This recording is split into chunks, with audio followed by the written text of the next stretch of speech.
episode of VanGo After Dark. And as always, this one's brought to you by, I don't know, something perfect time for Halloween. Sour Power, which is like that rainbow bacon sour belts. I already love it, especially if you like sour flavors. Check it out. 15% off retail, 5% off wholesale, FOTW for a discount code. This one actually was the last of the sour stuff that we kept, because we used to have this line called Sour Drips, and it was amazing, but a lot of people complained because they would get sore throats or completely ruin their coils and stuff. Everyone knows about the old addictions, alcohol, drugs, all that stuff. But one thing that's interesting, that is the kind of phone / social media addiction. Now, the phone one is an interesting one because there is an aspect where you can look at it like, being a cyborg, how can you have half your piece gone, right? So as a cyborg, you really, as a person, even like myself, I wouldn't say I'm addicted, but I can't really function without it.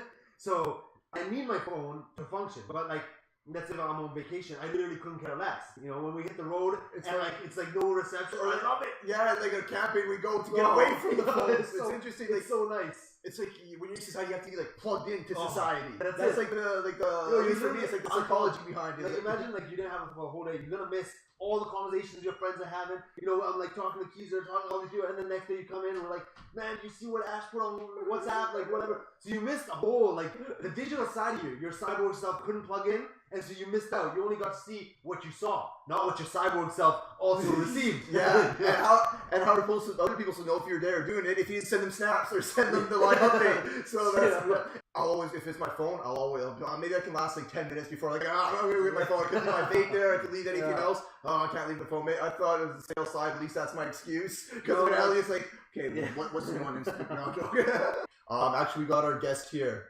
Sean Jordan at Greenhouse Glass, and he's got his wholesale direct 710. If you're looking to get some of the glass inside your shops or other herbal type of products, which we've been seeing a lot of vape shops doing and gearing up for legalization, is a nice place to supplement their income. So why don't we get him in here again, and I'll let him introduce himself with his partner here.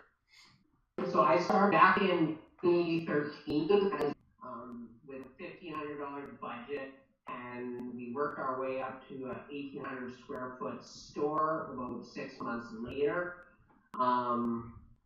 I sold that store in about mid-2016, and then I jumped into the cannabis industry just the way I saw this kind of taking off and everyone was gearing up towards legalization. We now have a 7,500 square foot warehouse and a 2,200 square foot store. We carry all of your smoking and vaping needs.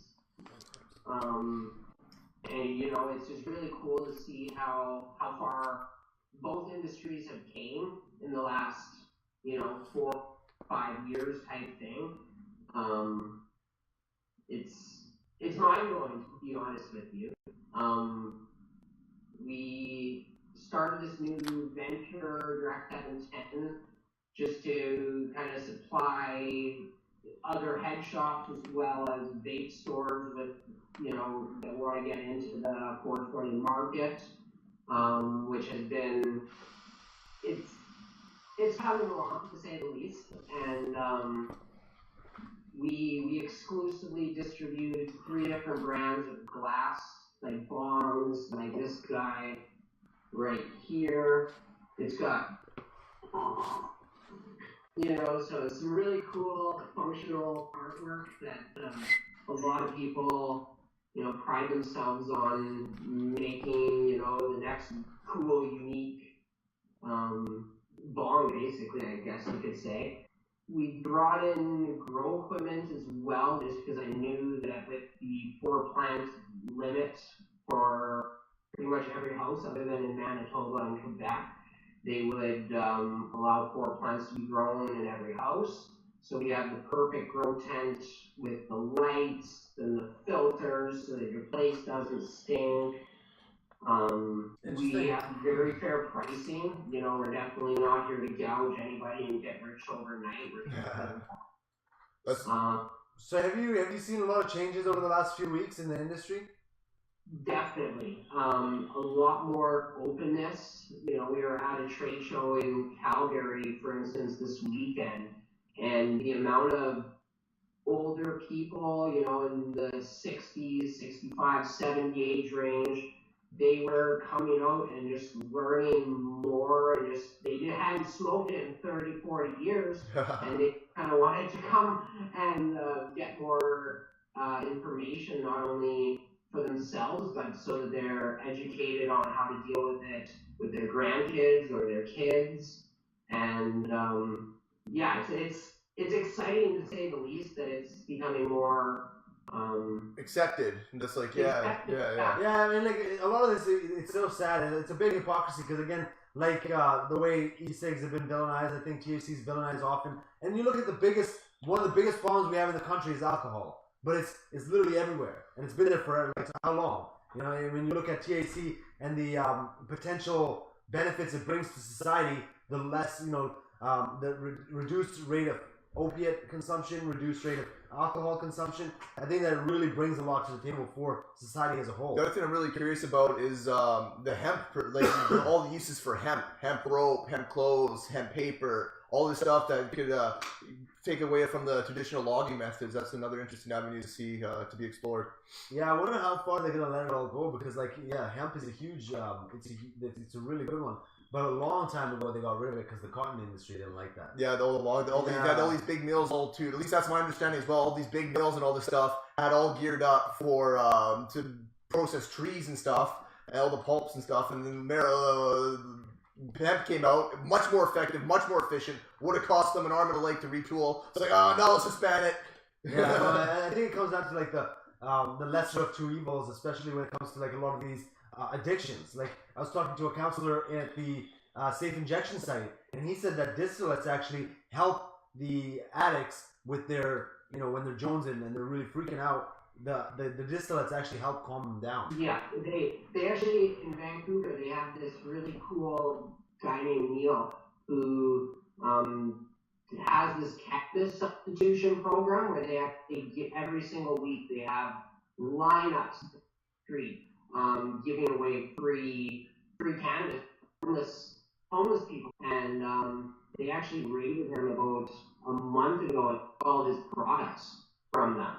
And it was ridiculous.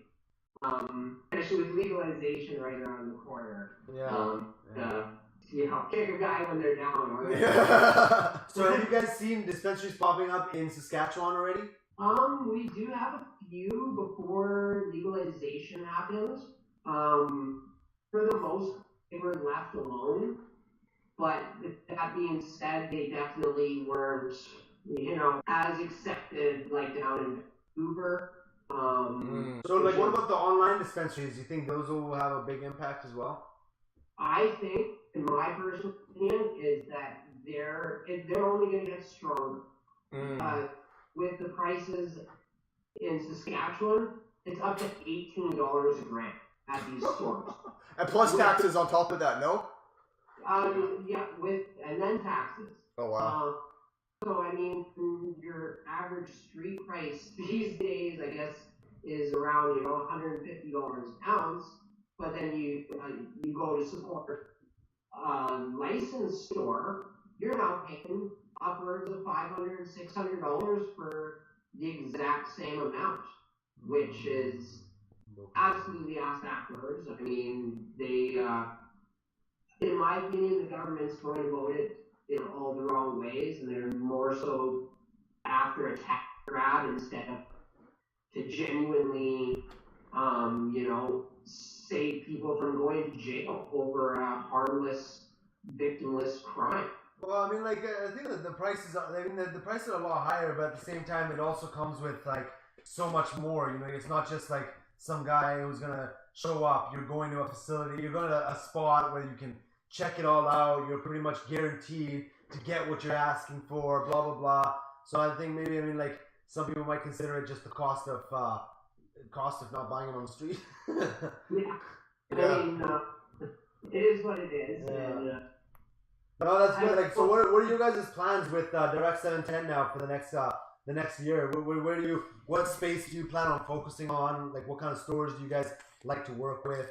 Well, we'd like to obviously deal with mainly just cannabis-friendly stores. I mean, we don't want to be in any gas stations, like some of those weird gas stations that have a little bit of everything. We prefer to be in, cannabis specialty stores, whether it be licensed retailers or whether it's just your good old school smoke shop. We've definitely, came a long way in the last 5 years since then, and stores have popped up just almost everywhere, just in the vape industry, where in Saskatoon, there's about 14 vape shops here. And when I first opened in 2012, there was 2 of us. And definitely in the last few years, there's been a lot more head shops, dispensaries, just popping up everywhere. Sure. I know so you're in that distro bit. Was there any kind of quick words for people or shops that may be watching as far as they want to get into stocking some of the glass? Any kind of quick recommendations or in your experience, what you suggest? Well, definitely check us out. I mean, we have probably about 300 different styles of glass. We got the grow equipment. We got pretty much everything that you need. You can find us at direct710.com. We offer a great wholesale program to any store looking to, jump into a little bit of the 420 friendly vape shops or any of the head shops that want to take on new brands. I mean, we're here to help you build. Sick. Well, that's awesome. Sean, thanks for coming on. We've been working with him for a couple of years now. It's good to see him taking it to another level. He's getting to the distro side. So thank you, Sean, for coming on. Very good. And I really thank you for being invited. Yeah, no worries. Next time you're in Vancouver, definitely come check us out. You should come I down. will. And by the way, this is my first time doing a live feed. So. Oh, sick. You popped my cherry. Well, that's a good thing. All right, bro. We'll chat soon then. Okay, perfect. Thanks, Okay, guys. take care, guys. Have a good one, guys. Good seeing you.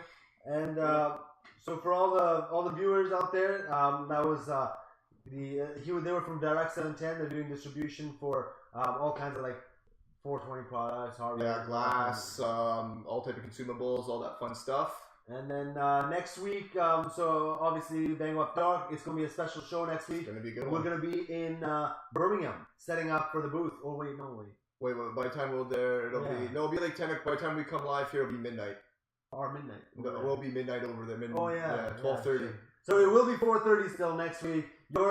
This time. 4:30 p.m. So we'll be on at midnight. Yeah, that makes sense. Okay. So it'll be literally VanGo After Dark this time. Coming to you live from the UK. All right, guys. Send us your comments. Let us know what you think. And we'll see you next week. A good one, guys.